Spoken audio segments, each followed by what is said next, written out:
Hello, one and all. Welcome to the Matchbook Horse Racing Podcast, where I'm joined by a couple of geniuses, and I'll be trying not to weigh them down over the next 45 minutes or so. Sam Turner, Micheál, Deasy, and we're looking at 7 brilliant races across the ITV terrestrial card. It includes the return of Altior in the game spirit. Not sure how we're going to play that, but we'll find out very shortly. Dease, how's things?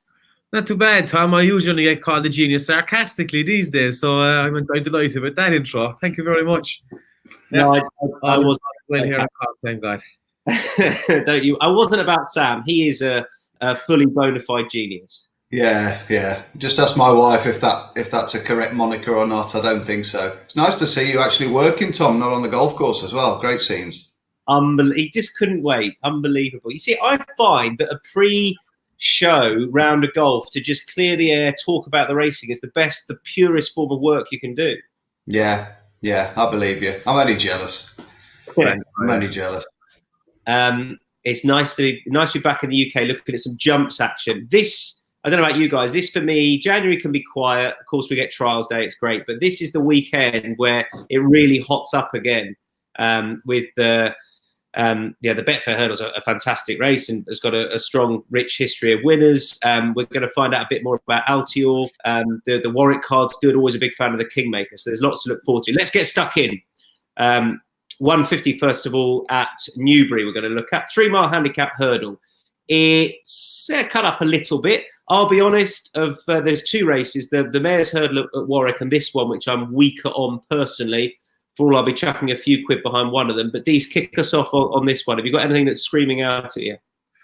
Like you said, no, this is a tough race. I'm going to go for AC Milan just purely based on the fact that Anthony Honeyball has hit a nice bit of form. He's had 2 winners and a second from his last 5 runners. I think this is a decent horse. I think like he's obviously well tried this year now, but he's finished second twice. I think he has a bit of class about him. He's here kind of in the middle of the weight, so I think he's going to be about 10.0, 11.0 maybe, which I think is a nice enough price. So I'll be sticking with him for this. I had a good look at him. I backed him the first time he tried 3 miles, and I sort of came away thinking I got it wrong. And I'm not. I mean, I can see the price being fair, but if I'm completely honest, he was one of those which I didn't want to go near purely because I just don't know that he is as effective over this trip. Sam, do you have anything to add to that? Yeah, I got seduced by him last time, and he definitely didn't see it out for me on admittedly very different ground, on a more testing track as well. So I think the drying ground will help him. He's in a horse that's probably going to pop up somewhere at a decent price. Perhaps like you, Tom, I think he might be over 2.5 miles. I'll take a little chance with a Maxi. David Maxwell riding Dolphin Square. I was at Ludlow when he won a minor race last time. I thought he did quite well the time before Christmas at Newbury, over 3 miles behind Champers on Ice, where he paid to race prominently that day, and he came from a long way off the speed, came down the standside rail. Nothing really took him into the race. He had to make a lot of his own ground late on. And I thought he posted a perfectly satisfactory performance last time, making all, gallop him into submission. I think if he's a little bit closer to the speed today, I think he's a fair each way bet in this race. And just to put up a third different horse, I will throw a few quid behind Thunderstruck. I'm just excited to see him up in chip.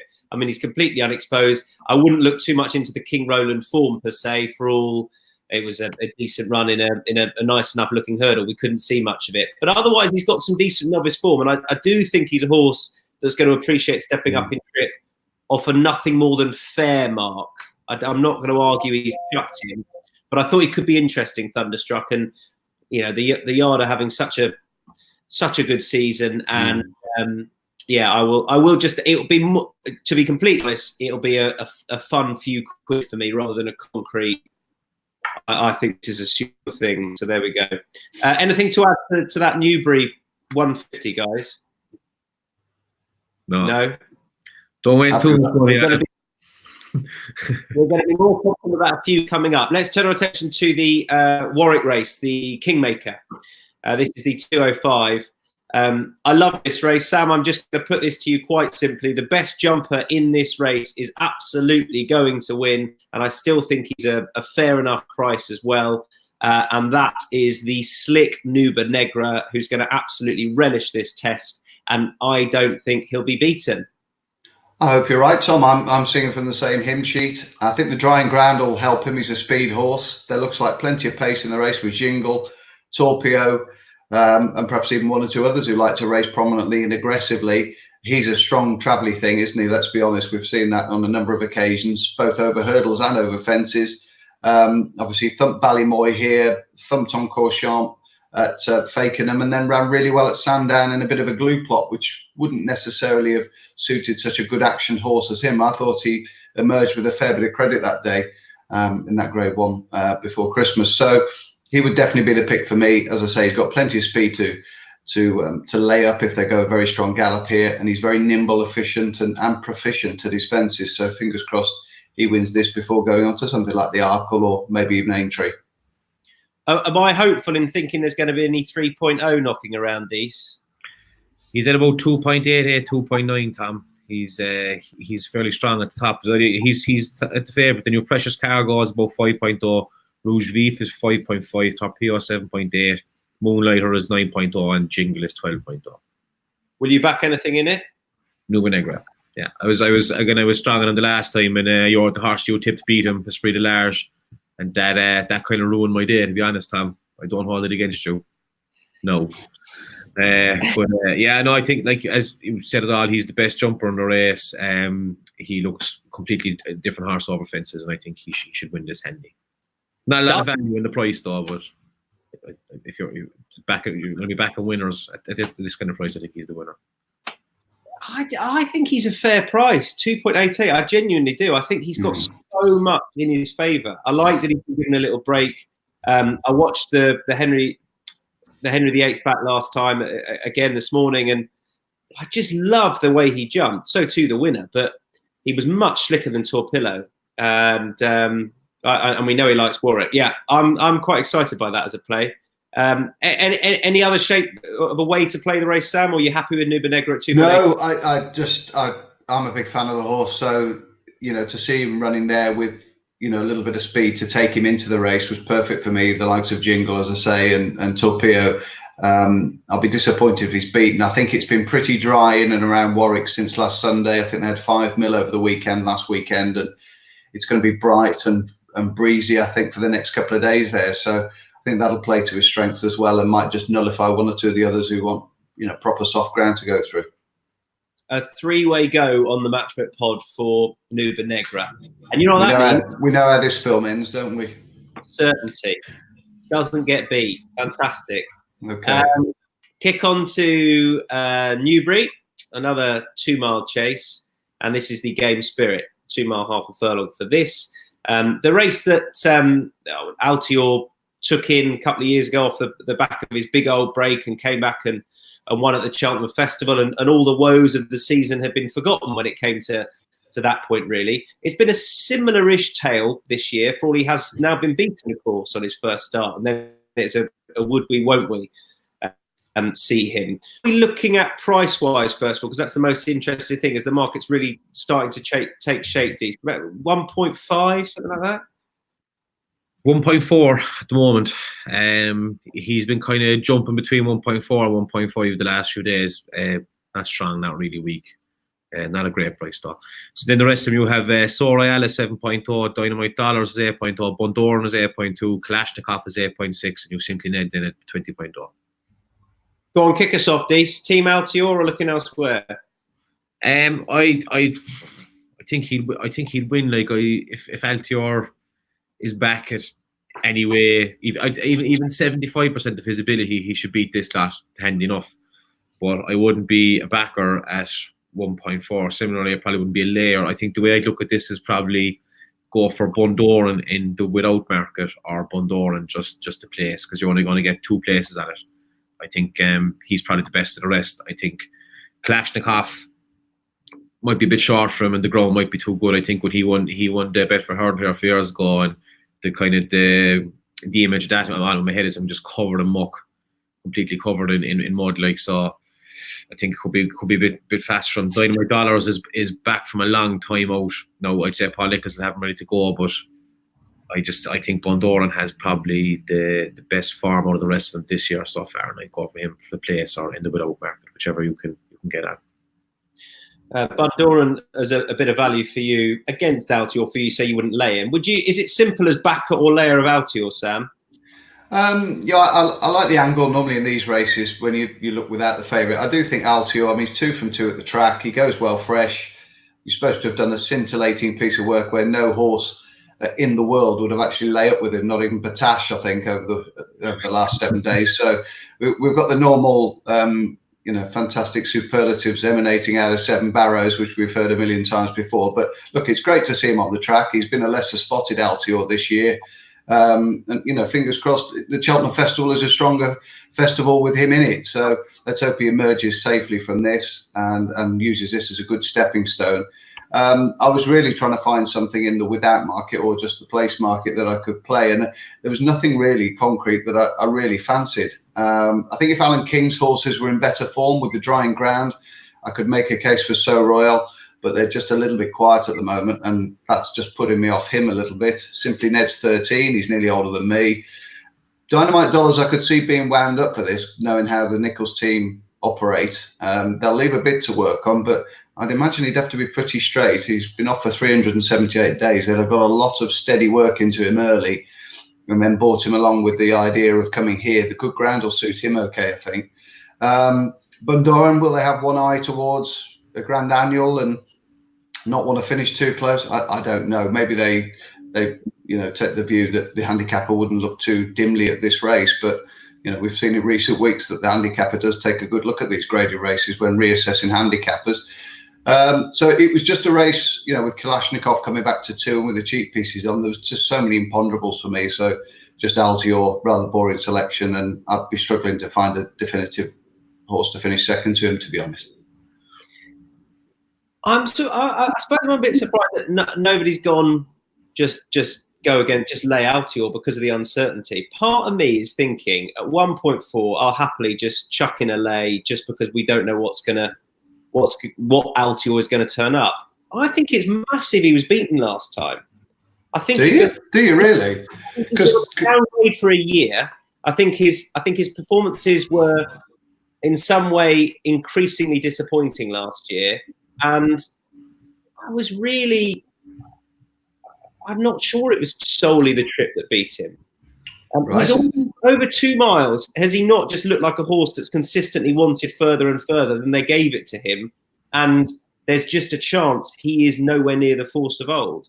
If he's 1.4, I'd very happily just chuck in a lay against him. Okay. Yeah, I would. I don't know. I know it's obvious to say the bubbles burst a bit, and if you look at those against him, he should have the beating of them.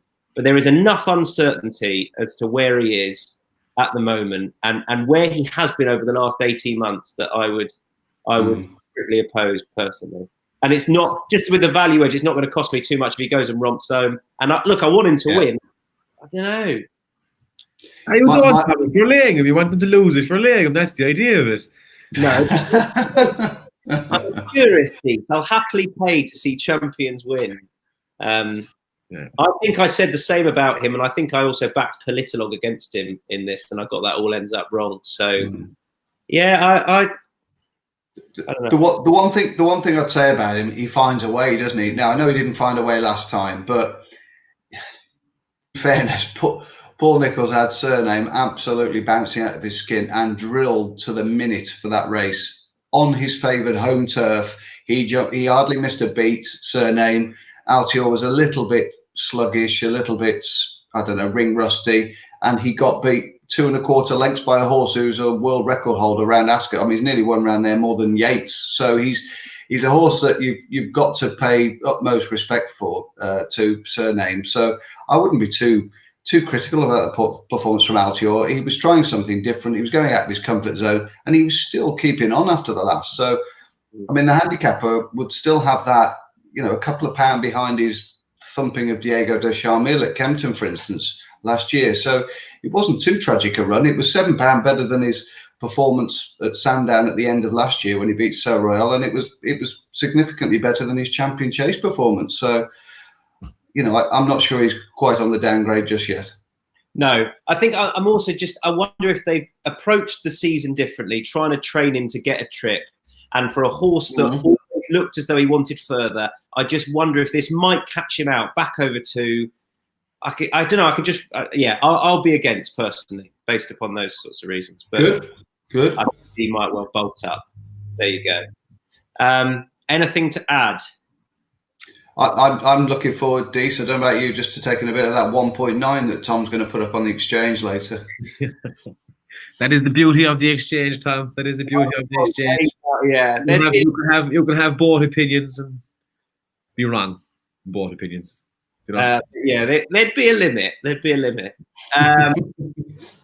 Right, let's go on to the. I wouldn't be laying him at 1.9 if you were putting up 1.9, Tom. I'll have a bit of that. All right. Yeah, I wouldn't be going that high, I don't think. What about the mayor's race at Warwick? I've already waved the white flag and said I'm coldest on this of all the contests. Somebody jump in with a play they've got in the race. Deasy's looking blank as well. So I mean, I've got a tip in the paper. So I've had a good look at the race. It'd be nice to see Paul Webber's mare get ahead in front. She's run a series of good performances, indefatigable, if I could even pronounce it. The top horse. She's run really well in a series of decent contests, chased on the likes of Lady Buttons, etc. this year. I think anything around 4.0, 4.5. I think that's very fair for her. I think she's been running in a slightly better class race than this. Biggest danger, Becoded Message, who I thought emerged with plenty of credit behind Magic of Light and Ascot last time. And Ben Case, having stood at Warwick in that wind tunnel next to Stuart Machin and yourself and David Fitzgerald for Racing TV, Tom, watching one or two Ben Case horses go and win there, he's definitely a trainer that's certainly worth watching at that track, one of his local venues. So I could see Coded Message running pretty well, but indefatigable to me. I mean, you can't miss Ben Case. Talk about him being worth Does he win in the tall trainer stakes? He probably does. He's like that ditch at Newbury, isn't he? You just look up at it and think, God, I would ever jump that. You'd have Jeremy Scott, Ben Case. Yeah, Tom Gretton's quite tall. Tom Gretton's quite a big lad. Yeah, probably not as broad as Ben Case. He'd be a front row, wouldn't he, Ben Case? He's a unit. Oh, yeah. Front row's a term from rugby, Dees. Don't talk about rugby. Actually, Tom, he'd be a second row. The second rows are the tall fellas. The front row are the fat lads. Right? Yeah. There you go. That shows up my knowledge, doesn't it? Yeah. How did we do rugby? I mean, after the Irish got through by the skin of their teeth, and we got stuffed. So there you go. Absolutely stuffed out the gate. The best rugby team ever. Isn't that what he said? Yeah. I heard a good thing there during the week that someone was at Leopardstown. They said they were giving out that the England match wasn't on the big screen, and someone said if they told the lads that they were down 17-0, they would have put it in the big screen. All right, they'd be getting a bigger roar than fine. They did switch it on pretty quick. I did notice that as soon as the second try went in. You've got to love our coach, haven't you? He's got a great way of managing to motivate the opposition. Fantastic, very shrewd man. Yeah. There we go. Ireland are going to be a bit like Man United now, a good solid mid-table team, I think. In Andy Farrell, he might switch it around. Right. I actually couldn't give a shit about the rugby, so I don't know. It's not 9 o'clock yet, Dees. The Mayor's Hurdle at Warwick. My selection was Copper Gone West. I liked her. I backed her a few times. I think she's fairly solid. She's generally in the first one or two. She had 2 entries this weekend. This is where she's gone. She's in there at about I'd say going to get about 6.0 on her. I think she'd be an all right for a small win bet and a decent enough place bet. You have the dead 8 with so you're going to get 3 place. I think she could definitely hit the top 3. I'm also I think Gardy at top is a big enough price. Gardy top is going to be about 11.0. I think this is a nice bit of placing because again, fairly consistent mare, gets a nice little weight allowance. She could sneak into the places as well at a double figure price. She could be a good trade, couldn't she? Because she's a front runner. So Yeah. She might nip off in front round Warwick, which is what you want, isn't it? A handy hurdler who can jump well and get out in front there. That's it. And I think he's placed her quite well a few times this year. Like, I mean, she has 3 wins, 2 seconds, and a third from her last 7 runs. So, yeah. Nice. Just nice, on that, Sam, you Warwick get the appreciation for its tightness that it deserves, do you think? And do you always take that into consideration when you're playing there? They're quite generous. They bring us a cup of tea every now and again, Tom. I think you want a nippy horse, don't you? Certainly over fences, where they jump the 7 within a mile. If you can get into a rhythm there and just, be precise, you really, they come up in rapid succession, don't they? And I do like a hurdler that races fairly handy there as well, because you are uphill and down dale at the back, and then obviously you're always on the turn then from there on in, and they do come up quick enough, those fences, for sure. And also over hurdles as well. I do prefer something that races handy. It's a difficult track to come from a long way off the back, I think. I mean, I suppose that's in part what I'm liking about Newbury over there. I know he's won there. I think it just suits really. Right, let's continue out to your native river day at Newbury, which is what it seems to have become. The Denman Chase native river. I wouldn't be laying this horse, whatever he is. What price have you got, Deasy? So Native River is 1.4 as well. You've Mike Bite is 5.5. Secret Investor is 9.0. Actival is 18.0. The Two Amigos is 20.0. Atwa, Phil and Valdez are both big prices.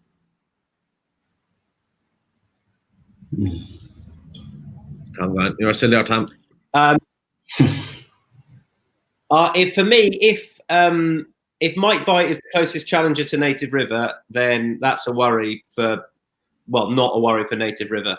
I mean, how could you? Yeah, I don't know how I'm going to play I'm not sure I'm going to play the race, because I just think Native River will win, but I have to have a limit on what sort of price I'll ever get involved with, and I'm not sure it's there. So that would be me. And I'm sort of half disappointed Secret Investor is showing up here. I'd half had him running in the handicap. It was top weight. So at Warwick. So that's where I'm at probably. I can't oppose Native River, and probably don't know how I will play the race at this stage. Sam? Yeah, he's 4 from 4 at Newbury, Tom. Bar the ground drying out, is that the only thing you'd sort of hang your hat on a little bit if you wanted to get stuck into him and lay him? But, he's... and I suppose the fact that John Joe O'Neill Jr. takes over from Richard Johnson, who's got such a brilliant association with him, that, there could be 1 or 2 mixed signals early on there. But the Tizzards really rate John Joe. I'm sure he's been down and schooled Native River, so I wouldn't have thought they'd have left much to chance. And he's just such an admirable conveyance, really. I can't see anything here, troubling him particularly. Might Bite, I mean, the jury's out on him. There was talk about perhaps even running him in the National, which you wouldn't be ringing up for that ride, would you? So I might take a chance here and literally the 4 outsiders, and try and have a look at one of those 4 to finish second. Take the view that Mike Bite might not run his race. You hope that Secret Investor won't. That's a big if, really, because he's a pretty genuine, reliable individual when the ground's on the decent side and a flat track. So you might have a good look at Secret Investor to finish second. I'd imagine that the Nichols team, knowing how they operate, would be very, very keen to try and nick something here. But the trip is a little bit of a concern for him. So take the view that one of the, I don't want to call them rags, but one of the outsiders might just do a little bit of damage, run through for second, and Valdez place only at what's he going to be, between 50 and 60 on the machine. So I'd probably look that way. He's 13 years of age. He's going to be any price. Sometimes in these trial races, you see a complete fluke result where something that you can't consider runs on at a big price and finishes second, when those that are more fancied in the market just bomb out or pay for trying to mix it with Native River. Deasy, where would you be in line with what Sam says? Yeah, I was thinking maybe Secret Investor, the place that he'd run into the second. I think he's the best of the rest of them by a good bit, even though he's only clear of Activil by £1 in official ratings, which I'm a bit shocked at. But this is a terrible race, lads. Like, this is Native River win, and I don't know. I didn't spend much time in this race. Like I was just looking at it. It is just Native River will win, and maybe my Bite or Secret Investor will run into second for me. But no big play in it. He's a tough nut to crack, isn't he, this Deasy? You get a Gold Cup winner rocking up at Newbury, and he don't. I tell you what, it'll be great. It'll be a great race to watch. I'm not saying that in terms of betting, like I just can't see an angle, but I will enjoy it. Native River and Might Bite. I had them both back there. They were first and second in the Gold Cup. I needed Might Bite to bring up a lot of different accumulators and stuff, and Native River done me in. But I always remember it. I was roaring, and then I just gave up there after the last because as a front runner, he's unbelievable, Native River. I love watching him, but this isn't just a race for me. Let's flip the coin on its other side, Tom, and say, well, where are the Irish horses here? There was a lot made that they didn't go over to Leopardstown last weekend. You've got the Denman chase here. Okay, it's a grade 2 perhaps, but there's got to be some second string Irish stayers that you would think, good ground, Newbury, nice prize, feature day. They're bringing 1 or 2 over for races like the Betfair Hurdle, etc. Where's the Irish contenders in here, really? I mean, Secret Investor and Might Bite are the sort of second, third favourites. There's got to be a great opportunity for one of them to run a massive race here. So I'm surprised that there's no representation, really. I agree. I just think that they're going to kind of maybe they probably got their runs recently. There are decent enough cards over the next 2 weeks in Ireland as well. There's a good card of Punchtown and stuff this weekend. Tis only a 28 grand race as well. I mean, I'm not. I wouldn't be turning my nose up at 28 grand, but it's a lot to be. I suppose it's a lot for them to be sending a horse over there just for that kind of money. I mean, they could have ran in Leopardstown last week. I think a lot of them got their runs as well. That'd be the way I look at it. But it's a good point. We did send over one for the next race, which we'll talk about in a minute. But I do take the point on the lack of strength in depth here with regard to the depth that the Irish have. I mean, that they had 8 grade 1s over an incredible weekend. But I'm not bemoaning the fact there aren't any, but almost just saying they might have missed a trick with some of the weaker balls, or with some of the second strings, because would you rather be going Irish Gold Cup and taking on the calibre in there with a 40 or 50 to 1 shot, or against Chac and Poursoir et al, or coming over here and taking on Altior and Native River? No, I do take the point. I suppose. Like Gordon's got a lot entered over the weekend, hasn't he? He got a lot of entries at Exeter on Sunday. I mean, whether that goes ahead or not, I don't know. But they have got. It's not as if the program book has completely bypassed them. They have seen that there are races there. I'm just surprised that perhaps 1 or 2 of the 25 or 33 to 1 chances. I haven't delved too deeply into it, but why they haven't come and had a go here and tried to nick a bit of prize money. I take the point, absolutely. Get on to Gordon. Yeah, I'll give him a call in a sec when we're finished. I think I know what the response will be. Love it. Let's kick on to the handicap chase at Warwick. So the Warwick Castle handicap chase, 2.5 for this. Have you got prices you can read? I do. Or not? No, I do. I got these are just guide prices on, because again these markets are just forming after the entries have come out. But so Bellamy the Pick Dan is 5.0, 2 Taffs is 7.0, Galaball 8.0, Cap Polly 9.0, Clondalk Castle 9.5, Generous Day 11.5, Northern Bow 14.0, and King of Realms at 16.0. I'll kick us off if I can, just by saying I'm fascinated by 2 Taffs. He was in the race at Cheltenham on trials day, but wasn't declared for it. And I still think he could be one for the festival, but this might be one to put him spot on for it.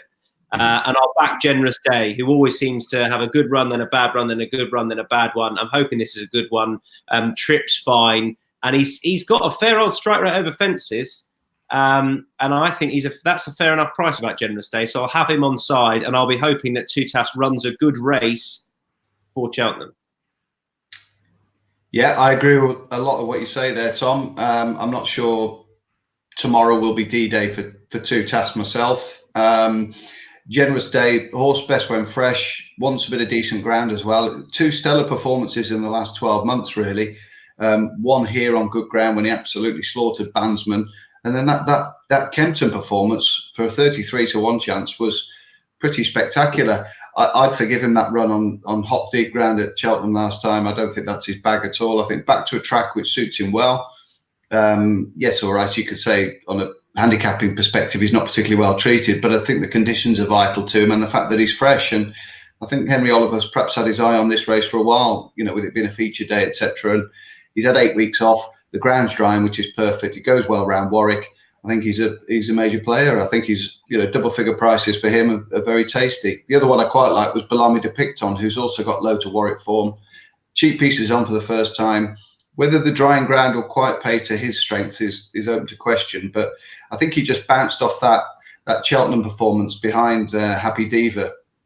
Graham was pretty desperate that day. That was his comeback. He then went to Kempton, other way around, just never seemed happy. I think with the cheap pieces on, just to light him up a little bit, and back to Warwick. If he can just get into a rhythm, as he did when he posted that marquee Novice Chase win here last year, I think he's a major player as well. So they'd be the two that I'd look at in the race. We agree on a few things today, which is a worry. Yeah, it is. Deas, what do you like in it? I'm exactly the same as you. Bellamy de Picton and Generous Day for everything he said to me. Generous Day, the actual part I picked out was when he beat movie legend Baby King. This is in Warwick last January, but the way he won it was just the defences down the back. He literally jumped past them all and just kept going. So I'll definitely be having a bet off him. And you mentioned Bellamy de Picton as well. I think Vanish obviously just targets Saturday races, and he's a nice horse. The only other horse that made it onto my shortlist for this was King of Realms. I think that he's a 0 and a 4 as his last 2 runs, but I think there could be something more with him. I think he's a nice horse. I think he jumps well, but I'm going to stick with the Generous Day probably for the big bet in this, and Bellamy de Picton. If he drifted a bit, I think Venetia's horses are quite out of form at the moment. That would be the only negative against him. I think that I don't think she's had much going in the last. I'm just trying to bring it up here now. The last 2 weeks, I don't think she had a winner in a while. So I think she's about 4 from 50 odd since the turn of the year. So they're not stone cold, but they're not exactly in rampant form as they were in that period when she was training tons of winners before Christmas. She's actually 2 from 19 in the last 2 weeks. So I was wrong there about that, but she's in 2 3 seconds. The weird thing about her season is I think we had loads of rain early on in it, and we talked about her horses, given how she approaches it, liking a lot of cutting the ground. She got off to a flyer. She then hit a really cold spot, and then it picked up again. She had a few come along at once, and then it's lacked consistency, but it's almost not been at the times we come to expect with her. I think she was operating nearly like 40% strike rate over Christmas, which are coming up to, which was absolutely insane, and we might be like everyone might judge her on that for the rest of the year. I think Fagnon d'Estraval was one of the only horses that she ran there over the few days over Christmas that didn't win. Everything else was, it was an amazing period for her. But yeah, I don't know. To be honest, there's only one, and you've already mentioned it, Sam. The one yard I'm a little bit wary of at the moment is King East at the moment. Just a little bit.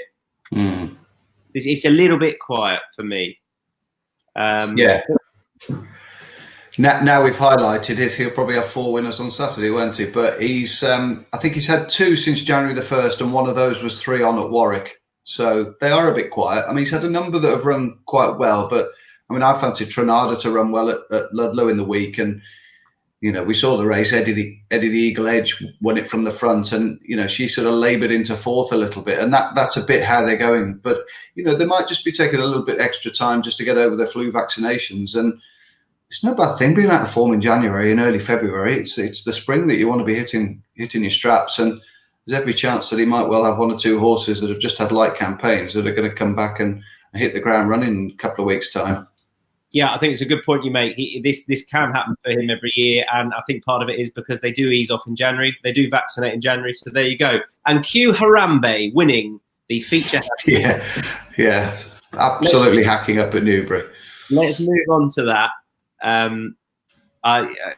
love having a go in this race, and I think you've got to. So the feature at Newbury coming up tomorrow afternoon, the Betfair Hurdle, and we know we've seen some performances in it that have warranted Grade 1 turn up in Grade 1 contests on their subsequent start. Doesn't always happen though.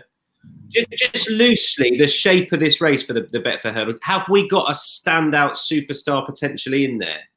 Deasy, with you first of all. Not this year, I think.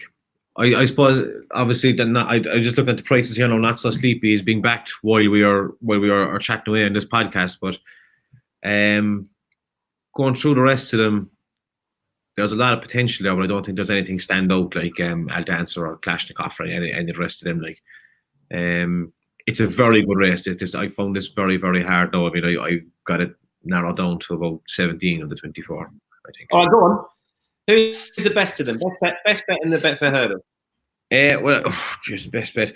I think Ciel de Neige anyway. I think he's definitely a bet. The one that Willie sent over. Like, there was plenty of races he could have ran in last week, and he's coming over for this. No, he comes here after being beaten at 1-4, but he was horribly, horribly unlucky in that race. There was horses fell in front of him. He kept getting blocked. He started off his second run for Willie was in the Fred Winter last year, where he came third. JP bought him since that. This looks like a bit of a plot job, so I'll definitely have a bet off him. The other one I liked, I think Mac the Man as well, but I'm not too sure about. He could end up quite short. I don't want to be backing something that he's 8.8 at the moment. He's not really an each way price for something in a 24 runner field, and again he sneaked in at the bottom weight, but he probably wouldn't have to improve much to win this. But this is definitely the best race he's come across so far. And even like he beat Lightly Squeezed, and Lightly Squeezed has won four races since, and he's only just rated just 2 pounds above him. Like, I'd be kind of wary of that. So I went for I'm after going for Ciel de Neige, and I think Sir Valentine as well. I like him. He fell in his first run of the season at Chepstow, where he was going to absolutely bolt up, and he's had he 3 runs in after that, won second and third in that, and they've kept him back for this now. I said he's nice and fresh. He's in there at 25.0. I'll be having a bit of each way on him, and probably about 7 or 8 of the other ones as well by the time it gets to the race tomorrow. Yeah, definitely a race I want a big price, and there's only one horse I'm going to back in it, and I'm going to let Sam make the case, because we do actually chat about what we're going to do here. Sometimes. But you flagged it first, so take it away. I'm in full agreement. Well, no, go on you, because I probably won't end up tipping it, but it is one horse at a big price that I want to be with. So go on, you make the case, because it's your primary choice. Right. So I hate it when people say I was there when, but the thing about that is sometimes you get to speak to people afterwards, and you just get a feel for something. And when Zanza won at the back end of last year at Newbury and beat Nuba Negra, for all Nuba Negra, I mean, he didn't get a perfect ride, I think it's fair to say. Probably can be tricky, but look, that's a decent bit of form. Zanza's next win came over this course and distance at Newbury, so he clearly likes it there. And off the back of last time, I remember thinking, I can't wait for the hood to go back on. I didn't really it wasn't like I had this race in mind, and I sat down at Dubai International Airport to look through this contest because I'm committed, and I saw Zanza in there with the hood back on, and I couldn't believe his price. He's long as a course distance. He got a spin with the jockey on last time, and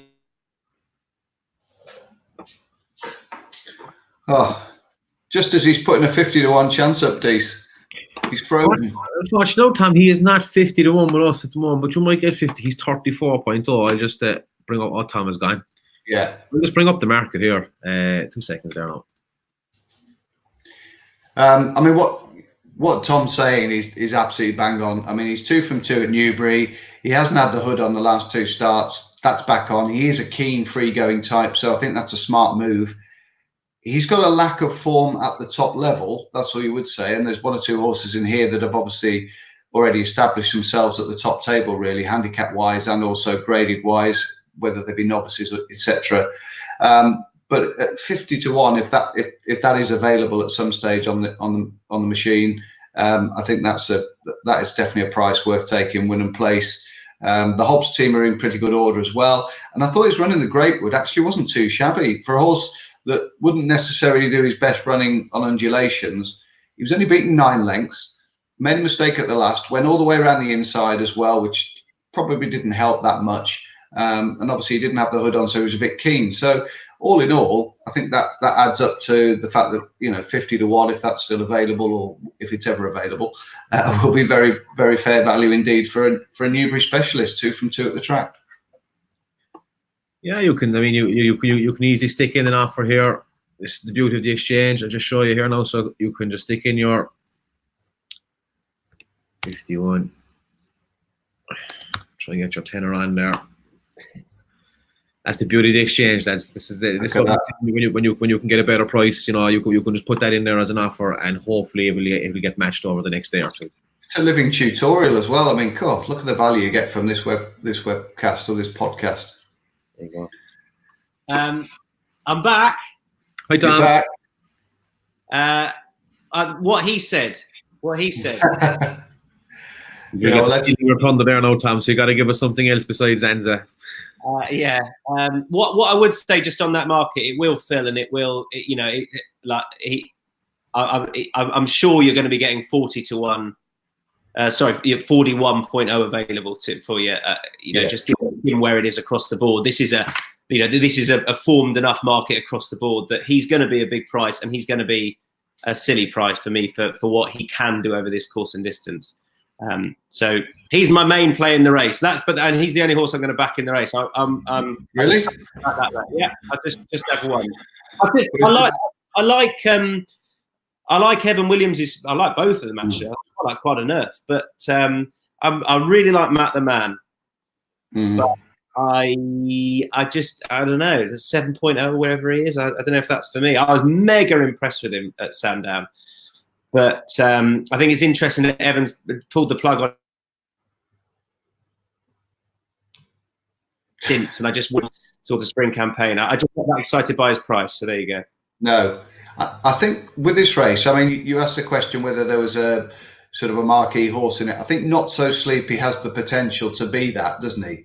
If he can carry out the same tactics as we saw so well in the old Ladbroke Trophy pre-Christmas at Ascot, I think then that's obviously his stellar performance. I mean, he was just exhilarating that day, absolutely astonishing. But there were horses in and around him that might be better suited to Newbury, and I think Deasy has sort of struck on one really. One of the Twiston Davis horses, Sir Valentine, who's already got a win at the track. He's chased home Ribble Valley. He's chased home Not So Sleepy at Ascot, a track that perhaps didn't suit him quite so well. But I think he's a definite player at sort of 16, 20, something along those lines, especially with Twiston Davis winning, I think, 3 of the last 5 or 6 renewals of this race. And I also like Stolen Silver as well. I thought he did exceptionally well to win last time. Grade 2 hurdle up at Haydock. I don't think the track suited him particularly. I think he wants a more galloping track than he got there. He previously ran behind Chantry House in a very slowly run affair at Cheltenham, where he was left in front. He's another one that has the hood on.